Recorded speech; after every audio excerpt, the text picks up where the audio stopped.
یوحنا عارف کا مکاشفہ اور اس کا 14واں باب جو 20 آیات پر مشتمل ہے۔ پھر میں نے نگاہ کی تو کیا دیکھتا ہوں کہ وہ برہ سیون کے پہاڑ پر کھڑا ہے اور اس کے ساتھ 1,44,000 شخص ہیں جن کے ماتھے پر اس کا اور اس کے باپ کا نام لکھا ہوا ہے۔ اور مجھے آسمان پر سے ایک ایسی آواز سنائی دی جو زور کے پانی اور بڑی گرج کی سی آواز تھی، اور جو آواز میں نے سنی وہ ایسی تھی جیسے بربت نواز بربت بجاتے ہوں۔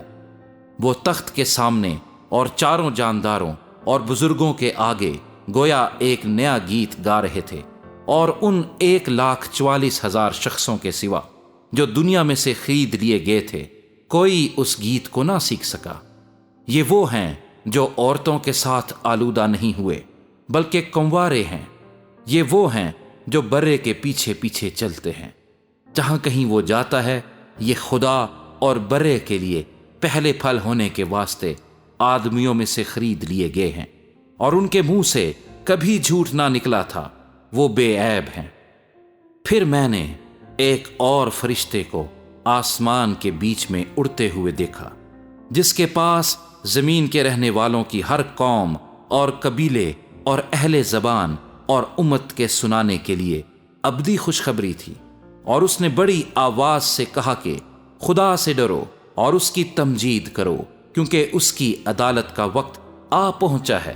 اور اسی کی عبادت کرو جس نے آسمان اور زمین اور سمندر اور پانی کے چشمے پیدا کیے۔ پھر اس کے بعد ایک اور دوسرا فرشتہ یہ کہتا ہوا آیا کہ گر پڑا وہ بڑا شہر بابل، گر پڑا جس نے اپنی حرام کاری کی غضبناک میں تمام قوموں کو پلائی ہے۔ پھر ان کے بعد ایک اور تیسرے فرشتے نے آ کر بڑی آواز سے کہا کہ جو کوئی اس حیوان اور اس کے بت کی پرستش کرے اور اپنے ماتھے یا اپنے ہاتھ پر اس کی چھاپ لے لے، وہ خدا کے قہر کی اس خالص میں کو پیے گا جو اس کے غضب کے پیالے میں بھری گئی ہے،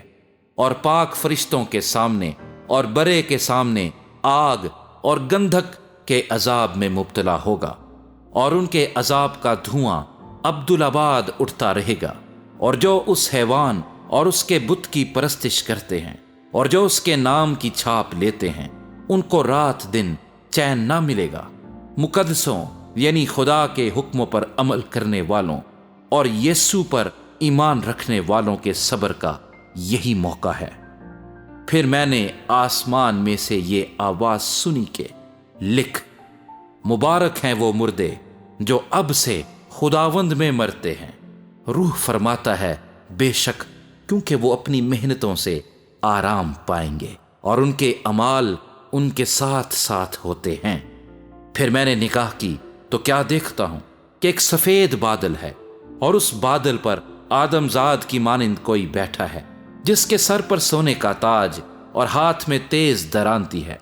پھر ایک اور فرشتے نے مقدس سے نکل کر اس بادل پر بیٹھے ہوئے سے بڑی آواز کے ساتھ پکار کر کہا کہ اپنی درانتی چلا کر کاٹ، کیونکہ کاٹنے کا وقت آ گیا، اس لیے کہ زمین کی فصل بہت پک گئی۔ پس جو بادل پر بیٹھا تھا اس نے اپنی درانتی زمین پر ڈال دی اور زمین کی فصل کٹ گئی۔ پھر ایک اور فرشتہ اس مقدس میں سے نکلا جو آسمان پر ہے، اس کے پاس بھی تیز درانتی تھی۔ پھر ایک اور فرشتہ قربان گاہ سے نکلا جس کا آگ پر اختیار تھا، اس نے تیز درانتی والے سے بڑی آواز سے کہا کہ اپنی تیز درانتی چلا کر زمین کے انگور کے درخت کے گچھے کاٹ لے،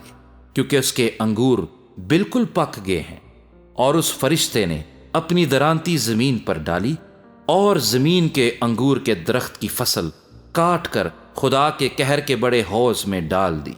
اور شہر کے باہر اس حوض میں انگور روندے گئے، اور حوض میں سے اتنا خون نکلا کہ گھوڑوں کی لگاموں تک پہنچ گیا اور 1600 فرلانگ تک بہہ نکلا۔